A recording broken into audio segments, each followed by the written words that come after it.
한 번 더 옆 사람하고 인사를 이렇게 하면 좋겠습니다. 좀 깁니다. 옆 사람 보고 꼭 그렇게 인사하셔야 돼요. 당신의 아름다움이 죄라면 당신은 사형감입니다. 너무 길어서 지금 못해서요. 지금 자, 특별히 남자들이 하시면 좋아요. 당신의 아름다움이 죄라면 당신은 사형감입니다. 자, 우리 준영재님 아내에게 그 외 말을 해줘야 되는데 쑥스러우셔서 다들 여러분들은 정말 아름다우십니다. 예배하러 오신 분들 여러분들은 정말 축복합니다. 지난 8월 15일은 우리 조국 대한민국이 나라를 되찾은 광복절 74주년이 되었습니다. 74주년이 된 광복절이었습니다. 우리나라가 주권을 잃고 그리고 글과 말을 쓸 수 없었고 그래서 또 우리의 선조들이 우리의 전쟁이 아닌 일본의 전쟁터에 강제 노역으로 때로는 전쟁터의 군인으로 총 한 번 잡아보지 않았던 이들이 강제로 끌려가서 전쟁을 치러야 했다. 그리고 군수물자를 만들기 위해 자신의 그런 몸을 학대받고 그리고 자신의 삶을 그렇게 버려야 했던 그런 어두움의 그늘에서부터 광복, 빛을 다시 회복했다. 자유의 빛을 회복했다 하는 광복절을 우리가 지난 목요일에 74주년을 그렇게 보냈습니다. 74년 전 우리의 선조들은 나라를 되찾기를 원하는 그러한 꿈을 꾸고 있었습니다. 제가 언젠가 우리의 여권에 보면 시민권자이신 분들은 모르겠지만 우리나라 여권에 보면 첫 페이지에 이렇게 써 있습니다. 대한민국 국민인 이 여권 소지인이 아무 지장 없이 통행할 수 있도록 하여 주시고 필요한 모든 편의 및 보호를 베풀어 주시기를 관계자 여러분에게 부탁드립니다. 대한민국 외교통상부 장관. 평상시에 읽어보지도 않고 그리고 사실 저도 그렇게 여권을 펼칠 때 그냥 쓱 한번 지나갔던 그 문장이 제 눈에 들어왔습니다. 왜냐하면 74년 전, 아니 그 이전부터 35년의 일제의 그런 압박 가운데 있을 때 그런 한일 합방이 있기 전 한 젊은 지도자가 나라를 위해서 이 나라가 일본에게 빼앗길 것을 두려워한 나머지 그는 오히려 중국에 가서 그런 애국의 일들을 위해서 독립을 할 수 있는 힘을 키우기 위해서 수고했지만 그러나 이 청년은 결국 자신의 나라가 우리나라가 나라를 빼앗기는 슬픔을 맛보게 됩니다. 그 청년은 도산 안창호 선생입니다. 도산 안창호 선생은 나라를 구하기 위해서 그는 미국에 가서 공부해야 되겠다고 생각했습니다. 그러나 유학을 떠난 그는 그곳에서 공부를 해야 될 것이 아니라 그곳에 몇몇 있지 않은 한인들이 오히려 미국 사람들 앞에서 인간다운 대우를 받지 못하고 그리고 미개한 모습으로 살아가는 모습을 보며 자신의 삶을 오히려 그들을 위해서 드려야겠다고 생각했습니다. 유학을 포기하고 그는 각 가정을 돌아다니며 청소하는 일을 시작했습니다. 왜냐하면 한국인들은 지저분하게 그리고 빛이 하나도 들지 않는 창문 하나 없는 집에서 그들은 자신의 삶을 살았기 때문입니다. 미개한 모습으로 그리고 한인들끼리 인상을 서로 팔고 그것을 나누는 것을 보면서 서로 가격 경쟁을 하면서 이권 싸움에 한국인들끼리 서로 싸우는 모습을 보면서 도산 안창호 선생은 그들 가운데 이 문화가 없는 우리 민족 이렇게 가치관이 떨어져 있는 이 민족을 새롭게 해야겠다고 생각하고 자신의 공부를 포기한 채 각각의 집을 방문하면서 청소를 해주고 그리고 빛이 있는 창문을 만들어주고 그들의 집 앞을 청소해주면서 그들의 삶을 바꾸는 일을 시작했습니다. 그러던 어느 날 미국의 한 사람은 이렇게 말합니다. 당신은 코리안, 당신의 사회가 달라지고 있다. 당신의 커뮤니티가 달라진 이유는 당신의 나라에서 지도자가 온 것 같다. 그 지도자가 있다면 나에게 소개해달라. 그 지도자는 만 20세의 도산 안창호 선생이었습니다. 도산 안창호 선생은 다시 한국에 들어갔고 그리고 그곳에 들어왔을 때 일본에서 총리로 왔던 그 장관이 네가 당신이 거의 조선의 지도자인데 한국이 조선이 일본과 통합이 되면 내가 이 나라를 다스릴 권한을 너에게 주겠다고. 도산 안창호 선생은 그것을 거부했습니다. 그리고 진정한 일본이 우리나라를 발전시키는 길은 이런 방법이 아니라는 것을 오히려 가르쳤습니다.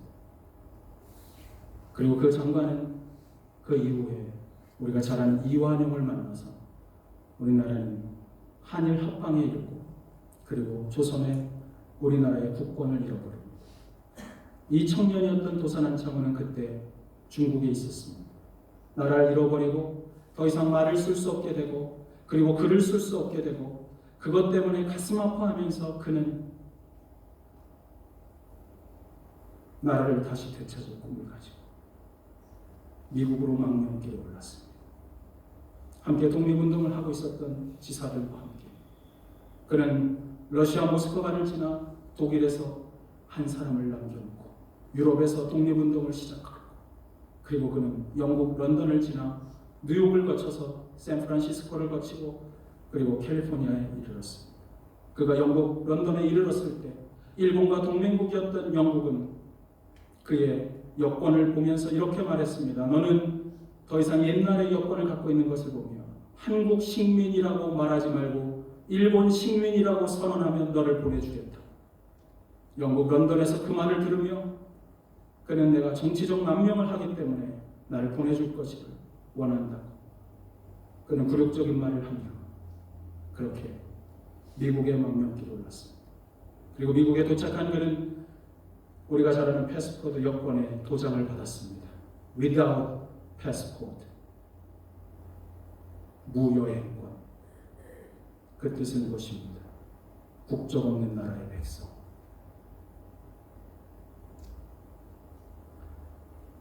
저는 그 글을 읽는 순간 저의 여권을 다시 열어보았습니다. 그리고 여러분에게 아까 읽어드렸던 대한민국 국민의 이 여권을 소지한 사람을 아무 지장 없이 통행하게 해달라는 우리나라 외교통상부 장관의 이 한 글귀가 나라가 없는 백성이라면 결코 겪을 수 없는 보호의 한 방법이라는 것을 알게 됐습니다. 도산 안창호 선생은 애국하는 마음으로 나라를 떠나면서도 나라 잃은 백성이라는 꼬리표를 달고 다니며 without passport, 국적이 없는 나라의 백성이라고, 피난민이라고, 그는 나라를 잃어버린 사람이라고.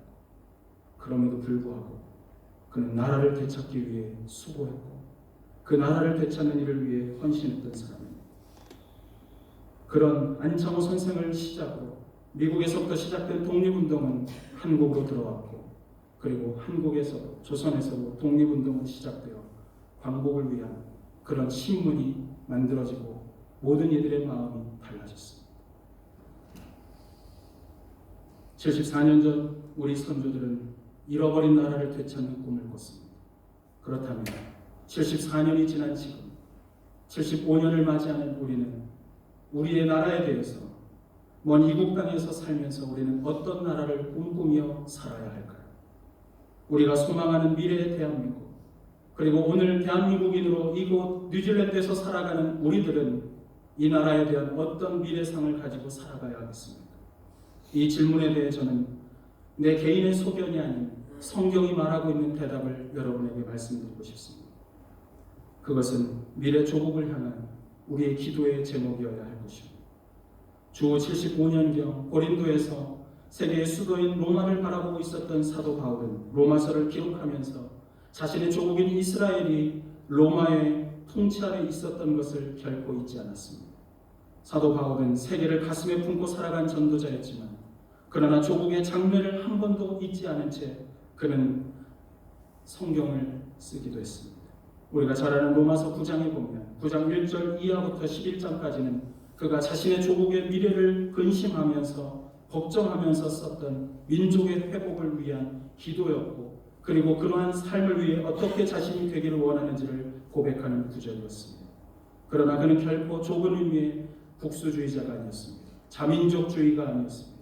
자기 민족만 잘났다고 말하는 자민족 중심주의자도 아니었습니다. 민족을 잊어버리고 사는 그런 뜬구름 잡는 인생으로 살아가는 그런 사람들 못지않게 민족주의에 빠져있는 사람, 국수주의자들, 우리가 역사 가운데 그들이 얼마나 큰 문제를 일으켰는지 우리는 잘 알고 있습니다. 사도 바울은 그런 사람은 아니었습니다. 그러나 그는 자신의 나라에 대한 소망이 있었습니다. 그것은 하나님의 나라가 임하는 소망이었습니다. 우리 그리스도인들이 꿈꿔야 될 우리 미래의 대한민국, 그리고 이 땅을 살아가면서 뉴질랜드 땅에 정말 이루어져야 될 기도의 제목, 그것은 이 나라가 하나님의 나라가 되게 하는 것입니다. 우리 주님께서는 우리 그리스도인들에게 동일한 꿈을 우리에게 소개해 주었습니다. 기도의 그런 가르침을 통해서 너희는 이렇게 기도하라. 하늘에 계신 우리 아버지여, 그 다음에 당신의 이름이 거룩히 여김을 받으시오. 그 다음 말이 이것입니다. 나라가 임하옵시며 Thy kingdom come. 당신의 나라, 하늘에 있는 저 천국, 우리가 그것을 소망하지만 그곳에 들어가는 것이 그리스도인의 삶의 목적이 아니라 그 나라가 이 땅에 임하게 하여 주옵소서. 그것이 우리 주님의 기도의 제목이었고, 그 그리스도를 따르는 우리 그리스도인들이 나라를 향한 오늘의 기도의 제목이어야 한다는 사실입니다. 그렇다면 우리가 소망하는 하나님 나라를 닮은 대한민국, 하나님 나라를 닮은 뉴질랜드, 이 땅은 어떠한 모습이어야 할까요? 그리고 그런 나라가 되기 위해서, 하나님 닮은 나라가 되기 위해 우리 그리스도인들은 어떤 삶의 책임을 가지고 살아야 하겠습니까? 첫째로 우리가 소망하는 나라는 의의 나라입니다. 오늘 본문이 포함된 로마서에서 가장 중요한 주제가 있다면 그것은 의입니다. righteousness, 정의라고 말하는 사람도 있습니다. 그러나 로마서에서 말하는 의는 단순한 사회 정의가 아닙니다.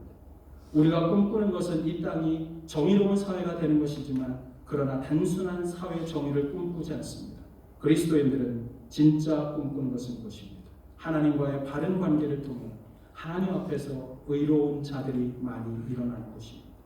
하나님 나라, 곧 천국은 하나님과 바른 관계 안에 있는 사람들이 모여있는 나라입니다. 하나님의 나라는 하나님과 바른 관계에 있는 백성들만이 모여있는 나라입니다. 그래서 로마서에서 다루고 있는 가장 중요한 메시지는 우리가 잘 아는 것처럼 예수 그리스도를 믿는 믿음으로만 하나님과의 의로운 관계, 바른 관계에 들어갈 수 있다는 것입니다. 우리의 어떤 노력이나 우리의 어떤 행위로도 하나님의 그런 거룩함 앞에 우리는 설 수가 없습니다. 그러나 예수 그리스도의 십자가의 공로, 그 그리스도의 희생을 통해서만 우리는 하나님과의 바른 관계를 맺을 수 있고, 그 십자가를 지나서 우리는 하나님의 의로움을 얻은 것입니다. 그래서 로마서를 우리 교리적으로 이렇게 말하죠. 이신칭의 믿음으로 의롭다함을 얻었다는 것입니다. 나는 의롭지 않은데 그리스도의 죽으심을 믿음으로 말미암아 우리를 향해 의롭다고 하나님이 여기신 것입니다. 얼마 전에 베스트셀러가 됐던 책 가운데 제목이 이런 책이 있습니다. 정의란 무엇인가? 하버드에 있는 정치학 강의를 책으로 소개하는 책입니다. 정말 중요한 건 이겁니다. 정말 정의가 무엇인가? 여러분, 우리가 인생을 살면서 이 땅에서의 의로운 것을 원하지만 진짜 의로운 것에 하나님이 빠진다면 의는 아무 의미가 없습니다. 왜 그런 줄 아세요? 하나님이 없으면 의도 없기 때문입니다. 인간이 주장하는 의는 매우 상대적입니다. 이 땅에서 의로운 것, 한국에서 의롭지 않을 수가 있습니다. 그래서 우리가 잘 아는 팡세를 쓴 파스칼은 팡세에 이런 말을 썼습니다. 뭐냐 하면 피레네 산맥의 이쪽에서 의로운 것이 피레네 산맥 저쪽에서는 불의가 되기도 한다. 말이 어려운데 이겁니다. 우리 집에서 의로운 것 너네 집에서는 안 의로울 수 있다. 피레네 산맥 이쪽에 스위스에서는 의로웠지만, 아니 이쪽에 프랑스에서는 의로웠지만 저쪽에 스위스에서는 의롭지 않을 수가 있다. 여러분, 우리가 살아가는 인생에서는 결코 의로운 것이 정확한 의를 말할 수 있는 것은 아무것도 없습니다. 절대적인 정의의 표준은 하나님 한 분이십니다. 그분만이 정의의 원천이십니다. 그분만이 의로우시기 때문입니다. 성경을 읽다 보면 때로 우리의 시각으로 이해할 수 없는 일을 하라는 명령을 하는 경우들이 있습니다. 그때에도 정의로우신 하나님의 명령대로 우리가 살아간다면 우리는 오히려 의를 실현하는 것입니다. 그래서 그리스도인들은 무슨 문제를 결정할 때 하나님 앞에서 이것이 정말 정의로운가, 내가 하는 이 일이 하나님 보시기에 의로운가를 묻는 것입니다. 하나님과의 바른 관계에서 사는, 하나님이 정말 이것을 의롭다 여기실까? 그것이 중요한데 그렇다면 어떻게 우리가 의로운 삶을 살아갈 것인가? 하나님과 바른 관계에 들어가는 길은 한 가지입니다. 예수님을 믿는 것입니다. 우리가 그리고 우리 민족이 정말 예수 그리스도를 통해서 하나님 앞에 바른 관계를 세우지 않는 한 결코 우리의 삶은 의로울 수가 없습니다. 왜냐하면 그분이 의롭기 때문입니다. 우리가 진부한 대답처럼 들릴지 모르지만 우리 민족이 예수님에 대한 믿음이 있고 복음화가 될 때만이 결국 우리 민족은 의로운 나라가 될 것입니다. 한 사람이라도 더 예수를 믿고 한 사람이라도 그리스도를 통해 참된 의를 경험한 사람, 그들이 이 땅에서 살아가는 곳에 의를 실현하며 살아갈 때 그때 이 땅에 하나님의 의가 실현되는 것입니다. 저는 우리가 살아가는 이 뉴질랜드 땅이 예수를 믿는 믿음의 고백이 많았으면 좋겠습니다.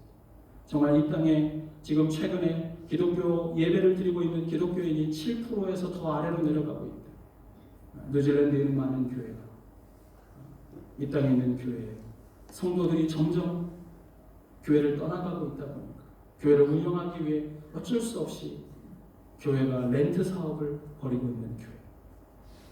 여러분 걱정이 아닐 수가 없습니다. 우리가 살아가는 이 땅이 정말 의로운 사회가 되려면 먼저 의로우신 하나님을 알아야 합니다. 그 하나님을 마음에 모셔야 합니다.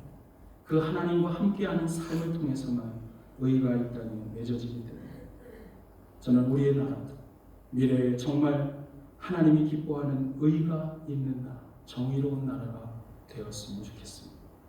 우리가 꿈꾸는 나라, 어떤 나라일까요? 두 번째로 우리가 소망하는 나라는 평화의 나라입니다. 성경이 말하는 평화는 하나님과의 평화 혹은 화평으로부터 시작됩니다. 죄인된 인간은 본성적으로 하나님과 화평할 수가 없었습니다. 오히려 하나님과 우리는 원수된 자리에 있었습니다. 그랬던 우리가 예수께서 우리를 위하여 대신 죄를 짊어지시고 자신의 몸을 희생의 제물로 드리심으로 하나님과 우리는 화평케 되었다고 성경은 이야기해 줍니다. 십자가의 제물이 되어주심으로 정결하지 못했던 우리를 정결케 하시고 그리고 하나님과 불화하고 있었던 하나님과 대적하고 있었던 우리를 평화의 자리로 나오게 하신 것입니다. 그러므로 이제 하나님과 평화를 이룬 정말 그리스도인들 우리의 가장 큰 과제, 숙제는 뭐냐면 하나님과 올바른 평화의 관계를 맺은 것처럼 우리가 다른 이들과도 평화의 관계를 맺으며 살아야 한다는 것입니다.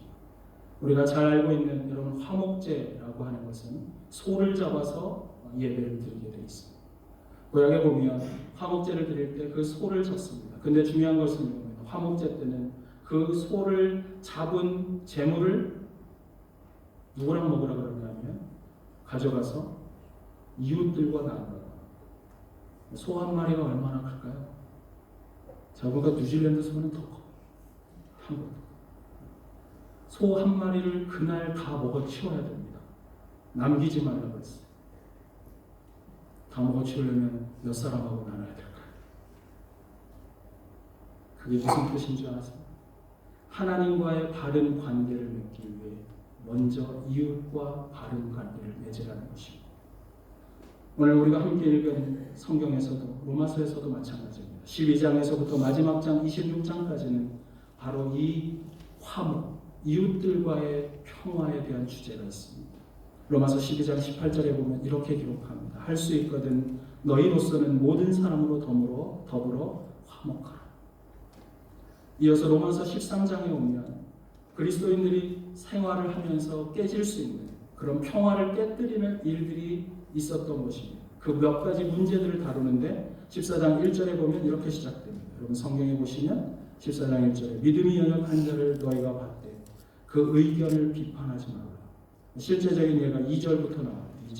2절에 뭐예요? 어떤 사람은 모든 것을 먹을 만한 믿음이 있고 믿음이 연약한 자는 채소만 먹는다. 이 말을 듣고 또 베지테리언은 다 믿음이 없어서 그것만 먹고 이러면 안 돼요, 여러분들. 이게 그런 뜻이 아니에요. 그런 뜻이 아니고 그때 당시에 어떤 음식이 있었는데 그것을 먹는 것을 특별히 아마도 그것은 우상의 제물로 올라갔던 음식이었던 것 같습니다. 근데 그것을 먹는 이들이 있었단 말이죠. 근데 그것을 먹는 사람들을 보면서 믿음이 연약한 자들이 무슨 일이 있었냐면 시험에 든 것입니다. 우상 앞에 놓았던 돼지고기를 먹다니 저 집사님 문제가 있는데 라고 생각을 한 것입니다. 그러한 일들이 일어나는 거죠. 그러니까 먹는 것을 가지고 누군가는 시험에 든 겁니다. 그랬더니 사도 바울이 말하는 것은 이것입니다. 사실은 먹는 것은 아무 문제가 없다. 돼지고기를 먹든 우상에게 올라갔던 걸 먹든 안 먹든 물만 마시든 상관이 없다. 그런데 믿음이 연약한 자가 그것 때문에 시험에 든다면 믿음이 더 있는 당신은 안 먹을 수 있지 않는가. 지금 그 얘기를 하는 것입니다. 안 먹을 수 있어요? 없어요? 여러분들이 먹는 걸로 믿음 있는 사람들이 시험에 들면 여러분 먹을 거예요? 안 먹을 거예요? 먹지 말라는 거예요. 여러분들이 어디를 출입하든 그 모습을 보고 내 주변에 있는 사람들이 시험에 든다면 나는 오히려 그것을 출입하지 않겠다. 이런 게 믿음의 삶이죠. 오늘 그 얘기를 하는 것입니다. 그러면서 5절에 가면 또 어떤 날을 지키는 것, 그 날을 꼭 지켜야 된다. 그것도 중요한 게 아니라는 것입니다. 사도 바울은 무엇을 이야기하냐면 14장 여러분들이 집에서 한번 읽어보시면 사도 바울은 이런 얘기를 하는 것입니다.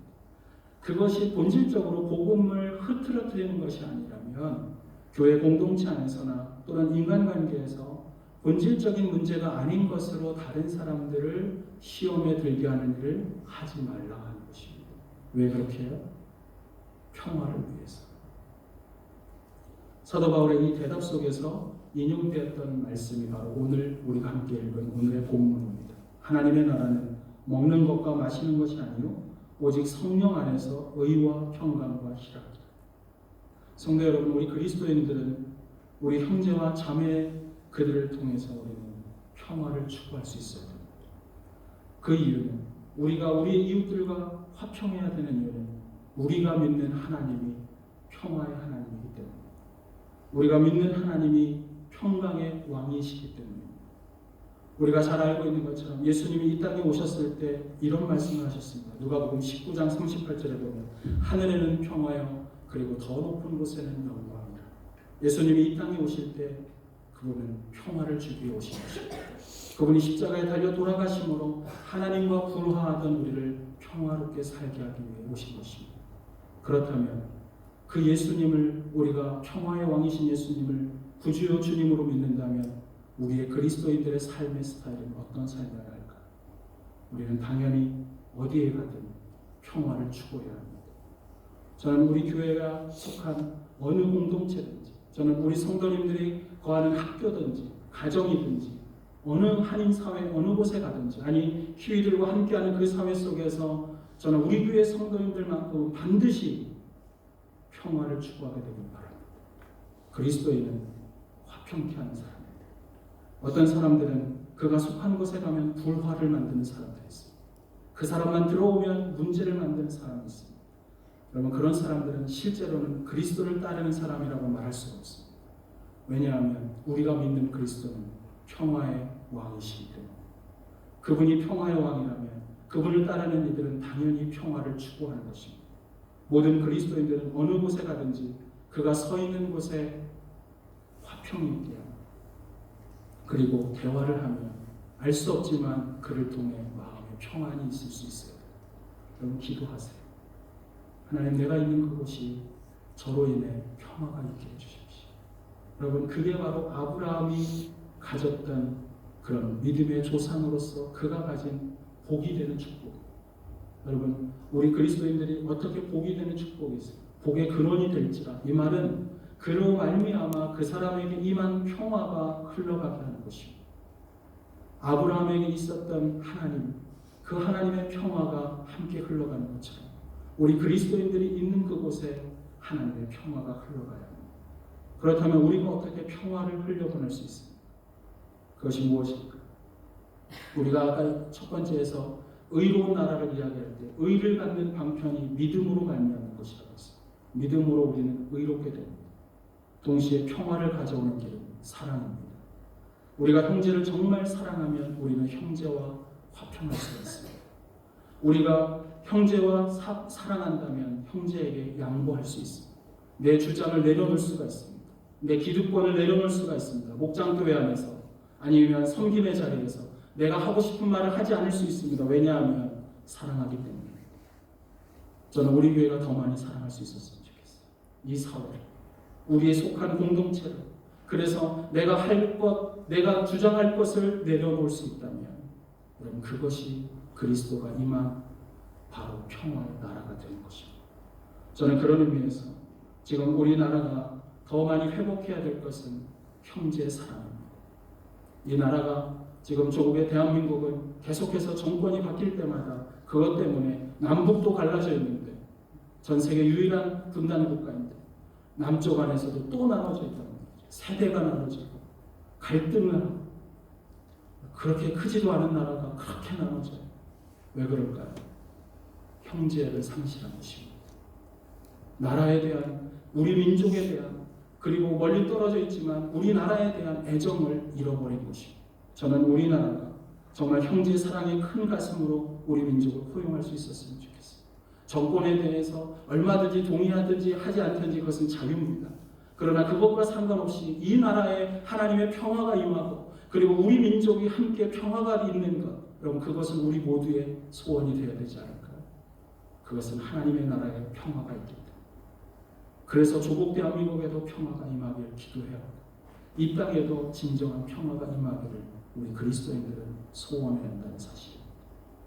우리가 꿈꾸는 나라, 하나님의 나라가 임한 그 나라, 어떤 나라일까요? 세 번째로 우리가 소망하는 나라는 기쁨의 나라입니다.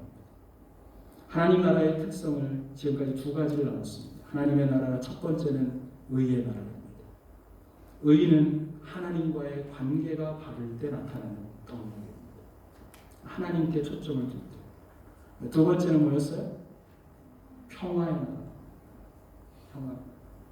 평화의 나라는 누구와의 관계? 아까 하나님과의 관계에서 의라고 했죠. 누구랑 관계? 이웃과의 관계. 아까 말한 의를 이루는 방법은 믿음으로. 그리고 우리의 평화를 이루는 방법은 사랑으로. 그 대상은 이웃. 이 대상은 하나님. 자, 중요한 것을 이겁니다. 그러면 기쁨은 무엇일까요? 어떤 관계일까요? 기쁨은 어떤 관계가 아닙니다. 바로 나 자신입니다. 세 번째 하나님의 나라의 특성은 기쁨은 자신과의 관계 안에서 나타나는 덕목. 특별히 하나님의 나라를 소유한 그리스도인들, 그들의 내면 안에는 바로 기쁨이 있을 수밖에 없다는 사실입니다. 로마서 5장의 그 첫 장을 열면 로마서 5장에 처음에 보면 이 세 가지 덕목이 단계적으로 기술되어 있는 것을 우리가 볼 수가 있습니다. 5장에 보면 우리가 먼저 예수님을 구주와 주님으로 믿게 되면 1절에 보면 우리는 의롭다함을 얻는다라고 가르쳐줍니다. 그 다음에 우리는 하나님과 화평을 누리게 됩니다. 우리는 평화를 누립니다. 그 다음에 이어지는 로마서 5장 2절에 보면 2절에 이렇게 기록하고 있죠. 우리 2절 한번 같이 읽어볼까요? 시작. 또한 그로 말미암아 우리가 믿음으로써 서 있는 이 은혜에 들어감을 얻었으며 하나님의 영광을 바라고 즐거워하고. 여기서 보면 하나님과 평화를 이룬 사람들의 삶을 가리켜서 하나님의 영광을 바라고 즐거워하는 삶이라고 말합니다. 즐거워하는 삶이 기뻐하는 삶. 여러분 우리 그리스도인의 삶의 라이프 스타일은 하나님의 영광을 바라보고 기뻐하는 삶입니다. 여러분 제발 우거지상을 피세요. 인생을 살면서 저는 오늘도 아까도 차에서 내리면서 내가 우거지상을 하고 있나. 그리스도를 마음에 담은 사람들의 마음에는 하나님이 주신 기쁨이 있는 것입니다. 그런데 오늘 본문에 보면 5장 2절을 지나서 우리 그 3절에 보면 다만 이뿐 아니라 우리가 환난 중에도 즐거워하나니, 다른 말로 하면 환난 중에도 기뻐한다. 환난 가운데 어떻게 우리가 그리스도인들이 기뻐할 수가 있습니까? 고난이 있는데 고난 중에도 기뻐할 수 있는 이유를 그 이유에 보면 계속해서 설명합니다. 이는 환난은 인내를, 인내는 연단은 뭐를 이룬다? 소망을 이룬다. 환난의 결국은 뭐냐면 소망을 이루기 때문입니다. 우리 안에 천국에 대한 소망, 천국에 우리가 갈 것에 대한 하늘의 영광에 대한 소망이 있는 자는 오늘 이 땅에서도 여전히 하나님의 나라를 살아가는 것입니다. 우리가 성경에 보면 하나님의 예수 그리스도를 믿는 순간 우리는 하나님 나라를 볼 것이라고 말했습니다. 우리가 죽으면서 천국에도 들어가지만 동시에 이 땅에 있으면서 우리는 하나님의 나라를 경험하게 됩니다. 이 나라를 경험합니다. 완전히 경험하는 건 아직 아니기 때문에 그저 바라보는 것입니다. 그러나 하나님의 나라가 우리 안에 임하면서 우리는 그 기쁨을 누리는 것입니다. 세상에 고난이 있지만 고난을 바라보는 시각이 우리는 다릅니다. 하나님의 참된 백성의 사람들에게 주어지는 선물은 기쁨입니다. 하나님의 나라는 즐거움의 나라. 그래서 우리들 모두는 고난도 있지만 그러나 오히려 영광을 바라보면서 오늘을 기쁨으로 살아가기 시작합니다. 고난 가운데서도 하나님은 즐거워하게 하기 때문입니다. 5장 3절에서 말하는 환난 중에도 즐거워하면서 기쁨의 삶의 열쇠는 바로 소망입니다. 여러분들이 천국의 소망을 가지면 오늘 이 땅에서 기뻐할 수가 있습니다. 우리가 예수를 구주와 주님으로 믿는 순간 세상이 빼앗을 수 없는 하늘의 소망을 우리는 소유한 것입니다. 그 소망이 있는데 이 세상에서 다른 것은 다 빼앗겨도 그 천국에 대한 소망을 빼앗기지 않기에 우리는 오히려 흔들리지 않는 것. 여러분, 천국을 우리가 가는 것, 그게 그리스도인의 삶의 목적이 아닙니다. 우리가 예수 그리스도를 전하면서 천국에 갈 것을 증거하는 이 복음 증거가 있지만 그러나 복음의 그 모든 면에 있어서 천국만 가고 거기에서만 머무는 게 아니에요. 이 땅에 사는 여기서도 우리는 여전히 천국을 누릴 수가 있어요. 그 천국을 누리는 것은 내 상황이나 환경 때문에 누리는 게 아니라 나와 함께 하시는 하나님, 그 하나님을 바라보고 그분을 경험하면서 누리는 기쁨인 것입니다. 한국에서 못 누린 거 뉴질랜드에서 누리니까 기쁜가요? 얼마나 기쁜가요? 언젠가 김동호 목사님 그 얘기 하시죠. 김동호 목사님 신방을 갔는데 어떤 분이 한국은 그거 맞아요. 집 사는 거. 제가 보니까 여기도 집 사는 게 굉장히 큰 문제. 모기지 빨리 갚고 내 집이 되는 거. 그거 다 갚으면 기쁠까요? 안 기쁠까요? 여러분은 모기지를 안 기쁘고 계시나요?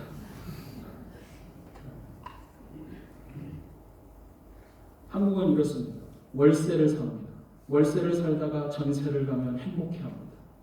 전세로 작은 평수에서 살다가 어느 날 조금 더 큰 평수에 가면 더 행복합니다. 김동호 선생님 그 얘기하시더라고요. 집사님이 말했대요.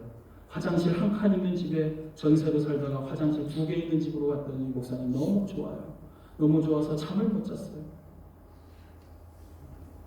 근데 그 목사님이 이렇게 말했어요. 잠 못 자는 거 한 달이면 충분하다. 3달, 4달 나는 너무 좋아. 방바닥에 누워서 이 집을 주시다니. 1년 동안 그러고 있으면 미친 것이다. 왜 미친 거예요? 인간의 기쁨은 그걸로 안 채워집니다. 여러분, 아무리 좋은 집 얻어도 내 가슴은 그걸로 채워지지 않아요. 그래서 하나님이 이렇게 말씀하세요. 예수님이 한 영혼이 천하보다 귀하다. 한 영혼이 천하보다 귀하다는 말은 한 영혼의 그 영혼은 천하로도 다 담을 수 없다는 뜻입니다. 이 세상에 있는 집 아무리 커도 한국으로 치면 60평 아파트 행복해하는 거 평생 행복해하지 않습니다. 늙으면 이렇게 생각합니다. 이 집을 어떻게 고칠까?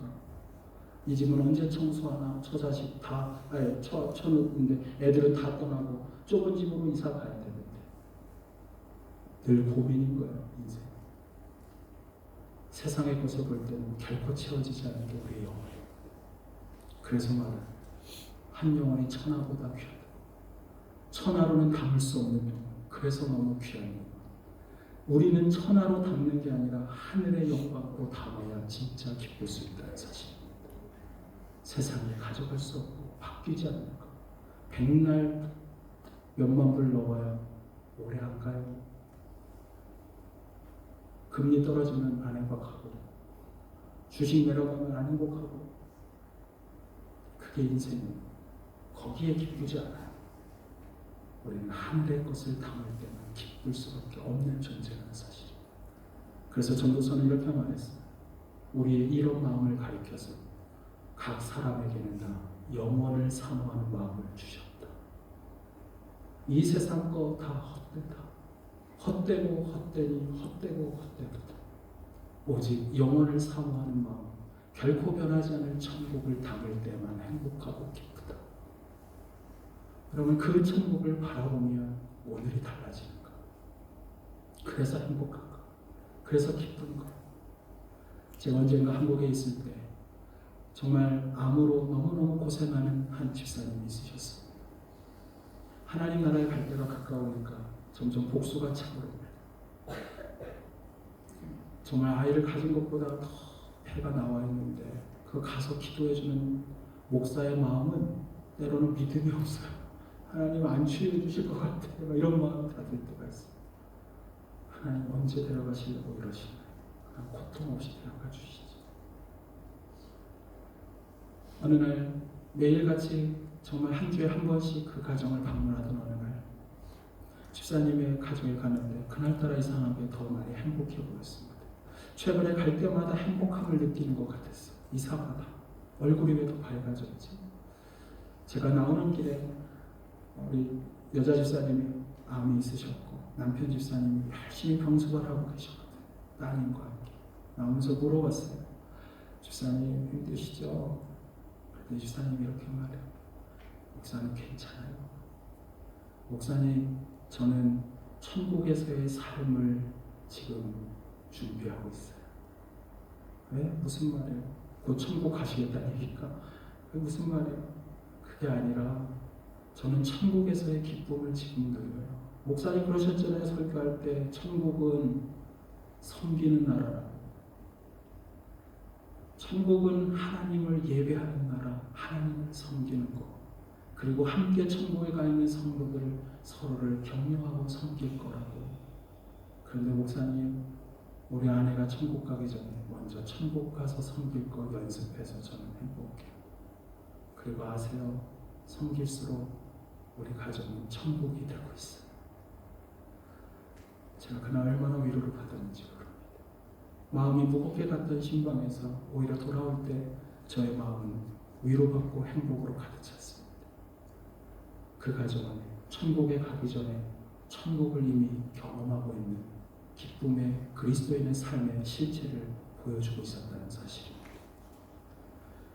저는 우리들 모두가 어떻게 가능한가? 그 가정이 바로 천국의 소망을 가졌기 때문입니다. 세상의 시각으로 보면 그 고난은 울어야 하고 괴로워해야 합니다. 그러나 오히려 복수가 차오르지만 환자도 기뻐하고 있었습니다. 그것이 그리스도인의 삶입니다. 우리나라 이민족도 그런 정말 소망이 있었으면 좋겠습니다. 대한민국에 하나님의 나라가 이루어지기를 원했던 고 김준구 목사님께서는 통일한국, 성서한국의 꿈을 꾸면서 그분이 대학생 선교회 CCC를 한국에서 시작했습니다. 그분은 1924년에 태어나셔서 일본의 강점기를 지나고 북한에 있다가 내려오셨습니다. 그러면서 한국전쟁을 치르면서 사랑하는 아내가 공산군에 의해서 처형을 당하고 죽는 걸 봤습니다. 모든 자녀들이 죽고 딸 하나 남겨서 그 하나와 함께 해방과 그리고 6.25 전쟁이 끝나는 것을 봐야 했습니다. 그러신 그분이 여전히 소망이신 예수님, 그분을 붙잡고 이 나라에 하나님의 복음화가 이루어질 때, 하나님의 나라가 임할 때 그때야 비로소 소망이 있다는 마음으로 기도하기 시작했습니다. 1962년 2월 그날의 수온주는 영하 20도를 가리키고 있었습니다. 영하 20도의 맹추위 속에서 김준근 목사님께서는 서울의 삼각산에 있는 민족기도원에 올라가셔서 기도하고 계셨습니다. 그가 기도하는 가운데 이런 고백을 합니다. 지구상에 단 한 민족이라도 단 한 번만이라도 송두리째 뿌리째 복음화되는 나라가 되게 하여 주옵소서. 그 기도를 드리다가 그가 뜨거운 성령의 감동을 받으며 민족 복음화의 환상과 비전을 봅니다. 그리고 그는 그것을 나중에 내려와서 시로 썼습니다. 그게 바로 대학생 선교에서 항상 불리워지고 있었던 민족 복음화의 환상과 비전, 민족 복음화의 꿈이라는 시입니다. 제가 여러분들에게 소개해드리고 싶습니다. 어머니처럼 하나밖에 없는 내 조국. 어디를 찔러도 내 몸같이 아픈 내 조국. 이 민족 마음마다 가정마다 교회마다 사회의 구석구석 금수강산 자연 환경에도 하나님의 나라가 임하게 하시고 뜻이 하늘에서처럼 이 땅에서 이루어지게 하옵소서.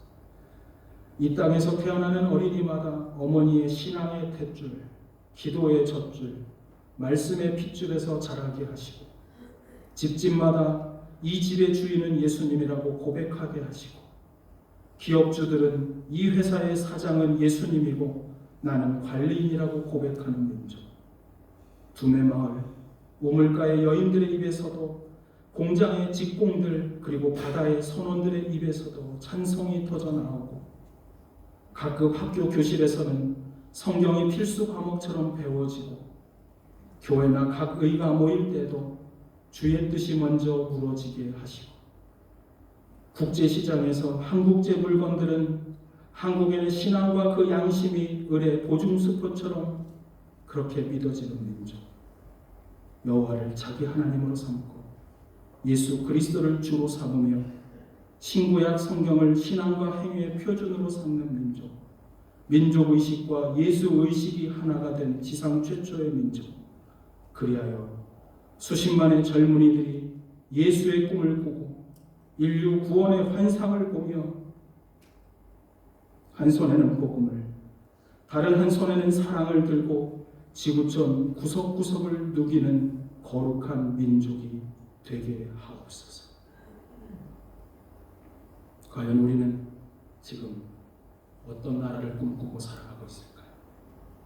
아니, 우리는 나라에 대해서는 전혀 생각하지 않고 그저 나 하나만을 위해서 살아가는 사람들은 아닐까요? 그리스도인은 이 땅의 나라도 품는 사람입니다. 마샬이라는 신학 교수님 이런 말했습니다. 천국만이 내 집은 아니에요. 이 땅도, 이 땅의 나라도 우리의 나라입니다. 우리 조국 대한민국의 미래를 여러분은 어떤 그림을 그리고 계신가요? 아니, 내가 살아가고 있는 오늘 이 땅 뉴질랜드에서 여러분은 어떤 마음의 그림을 그리고 살아가고 있습니까?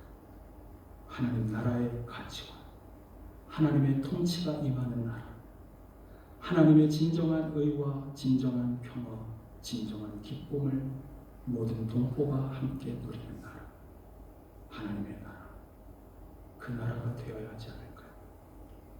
우리 함께 기도하겠습니다. 이 시간 함께 기도할 텐데